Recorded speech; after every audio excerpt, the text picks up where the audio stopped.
Is taking life coach Sherry Lead to all 50 states over a 9-month period where she shared a meal with 50 different women, one woman per state, searching for their commonalities. So I have to ask you, why did you decide to do this? Well, I've always wanted to travel all 50 states. Yeah, that would be cool. Yeah, and I wanted to make it meaningful. Okay. And over the past several years, I've seen us become more divided, just in general. During the pandemic, we not only decided who we felt safe with in our physical bubble, but also who we felt safe with emotionally and mentally.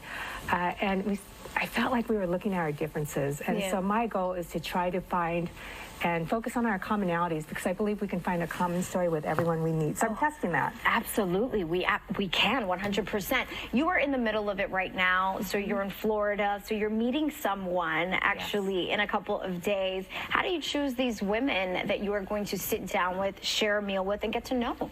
So I decided on this project last year in March, and it felt overwhelming when I decided. Yeah, it sounds like it could be. But I got the first 27 on my own. These were women that I either worked with virtually and never met in person, like the woman I'm meeting in Bell Harbor. She's a media coach, actually. Okay. And others were women that I had met sometime over my life period, but have had very little contact with in the last 35 years. Then I reached out to friends, and then my third level was going to like LinkedIn and looking for business women and women doing interesting things and reaching out to them cold. Wow, that's pretty cool. Okay, so have you already seen some commonalities with the women? Because I know you're not even halfway done with this project. Yeah, I just started at the beginning of January, and my first meeting was a woman that I met through the internet, actually a cold meeting, messaged her. She looked me up and trusted she could do this. So we met, and I found out she was 20 years younger than me. I found out her dad was adopted. I'm adopted.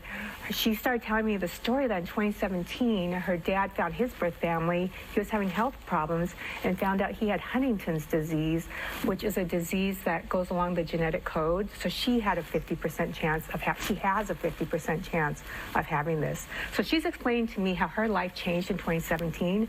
2017 was also the year I was diagnosed with breast cancer, and my life changed. So we were talking about how we started to live life differently after that in 2017. So within 2 hours, we're sharing these emotional stories coming from very different places, but connecting. You've met former cheerleaders, former breast cancer survivor. You're a former breast cancer survivor. Here's something else that's might freak you out a little bit. In 2017, I was also diagnosed with breast cancer. So you see, you just never know there you go. Oh, that how gave me much chills. alike people are. Yes. Are we going to be able to see this eventually on maybe on our screens, or maybe even read about your experience? Yes, I'm planning on making this into a book. So I've been journaling as I go along. I write about the stories, about the women, what effect meeting these women is having on me. Even just trying to connect with them was really interesting to me. Well, we can't wait to see it, to read about it. Remind everyone where they can follow you. Sure. My business name is An Imperfectly Perfect Life. It's a mouthful, An Imperfectly Perfect Life.